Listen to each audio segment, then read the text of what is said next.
क्या विश्व युद्ध की एक और आहट है ये तुलसी गाबार्ड का बयान? चाइना पाकिस्तान की पक रही अलग ही खिचड़ी, जिसे शाहबाज ने बताया रक्षक, कहीं बन न जाए भक्षक। और ये कहीं अगला वेनेजुएला तो नहीं बनने जा रहा है पाकिस्तान? सवाल अहम है।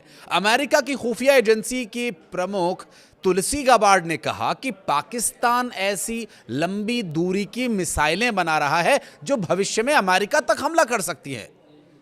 हैरान कर देने वाली बात तो है। और पाकिस्तान की तो इतनी औकात नहीं कि वो इसे अपने दम पर बना ले। जाहिर है इसके पीछे कोई ना कोई आका तो बैठा ही है, और वो आका कोई और नहीं जिनपिंग हो सकते हैं। नमस्कार, मैं हूं आशीष त्रिपाठी। बात करेंगे इसी पर।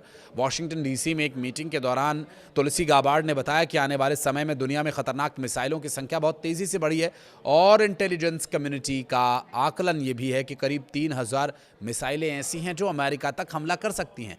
लेकिन 2035 तक ये संख्या 16,000 से ज़्यादा हो सकती है।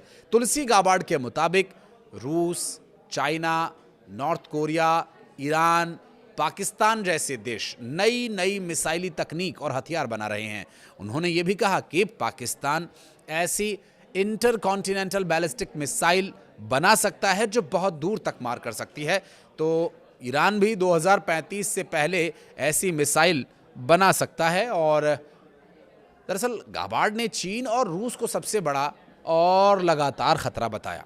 उनके मुताबिक ये देश ऐसी उन्नत तकनीक विकसित कर रहे हैं जो अमेरिकी मिसाइल डिफेंस सिस्टम को भेद सकते हैं।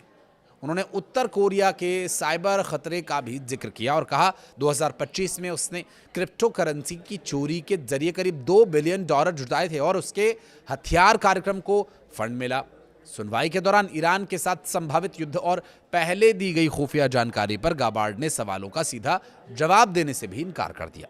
उन्होंने कहा कि वे आंतरिक चर्चाओं का खुलासा नहीं कर सकती। साथ ही ये भी चिंता जताई कि अगर ईरान पर हमला होता है तो वे होर्मुज स्ट्रेट को बंद कर सकता है, जो वैश्विक तेल और गैस सप्लाई का अहम मार्ग है।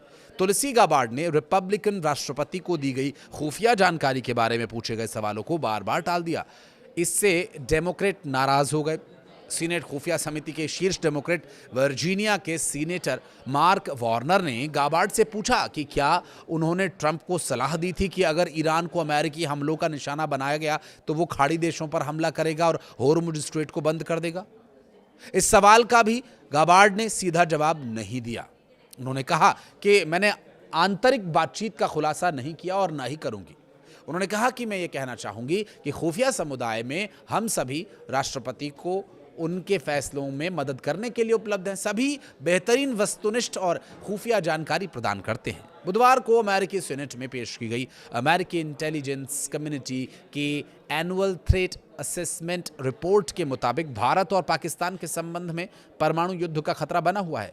34 पन्नों की इस रिपोर्ट के मुताबिक हालांकि भारत और पाकिस्तान खुलकर के युद्ध नहीं चाहते, लेकिन ऐसी परिस्थितियां मौजूद हैं जिसमें आतंकवादी तत्व लगातार संकट पैदा करने वाले हालात बना सकते हैं। भारत पाकिस्तान संबंधों में परमाणु युद्ध का खतरा इसलिए बना हुआ है क्योंकि अतीत में जब भी ये दोनों परमाणु शस्त्र देश, परमाणु संपन्न देश आमने सामने आए तो तनाव बढ़ने का खतरा पैदा हुआ। रिपोर्ट में भी ये कहा गया कि पिछले साल भारत के केंद्र शासित प्रदेश जम्मू कश्मीर के पहलगाम के पास हुए आतंकवादी हमले ने यह दिखा दिया था कि आतंकवादी हमले किस तरह से युद्ध की चिंगारी भड़का सकते हैं। रिपोर्ट में आगे कहा गया कि राष्ट्रपति ट्रंप के हस्तक्षेप से हालिया परमाणु तनाव कम हुआ था। अगर वाकई ट्रंप के हस्तक्षेप से ये नियंत्रित हुआ तो ट्रंप अब तक रूस और यूक्रेन का युद्ध क्यों नहीं नियंत्रित कर पाए? और वो क्या है जिसे गाबार्ड बताना नहीं चाहती, छिपाना चाहती हैं? और वो क्या है जो अमेरिका के ही अधिकारी जानना चाहते हैं और वहाँ की इंटेलिजेंस की सबसे बड़ी लीडर पर वो उंगली उठा रहे हैं? समस्या तो है अमेरिका के साथ, लेकिन वो वक्त के साथ सामने आएगी। कुछ कहना चाहें तो कमेंट सेक्शन में बताइएगा। वीडियो को यहाँ तक देखने के लिए बहुत धन्यवाद।